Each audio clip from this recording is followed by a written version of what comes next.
তাদের প্রতিভার অপরাধ। আমরা তাদের প্রতিভাকে আরো।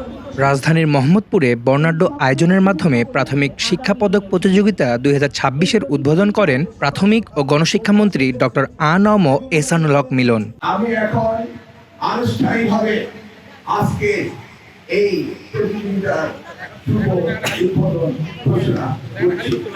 দেশের মোট ২২ লক্ষ শিক্ষার্থীদের মধ্য থেকে বাছাই করে আজ ৭ বিভাগ থেকে ৩৫০ জনকে চূড়ান্তভাবে ক্রীড়া প্রতিযোগিতার জন্য নিয়ে আসা হয়।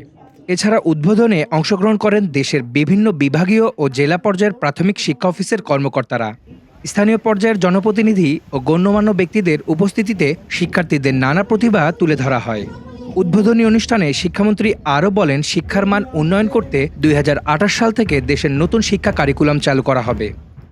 আমরা এই সিনক্রোনাইজ করছি এসএসসি, এইচএসসি আর ইউনিভার্সিটি এডুকেশন।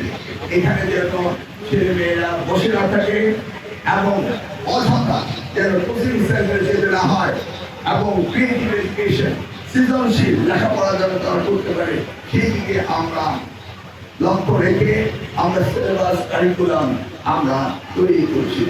আশা করছি এই বছরে ডিসেম্বর অর্থাৎ বড়দিনের আগে আমরা শিক্ষার্থীদের হাতে তাদের বই পৌঁছে দেব এবং বইগুলি পরিমার্জিত বই এবং বইগুলো কারিকুলাম অনেকটা পরিবর্তন হয়েছে এবং ইনশাআল্লাহ ২০২৮ সালে আমরা নতুনভাবে নতুন কারিকুলাম নিয়ে নতুন সিলেবাস নিয়ে আমরা আসতে পারবো।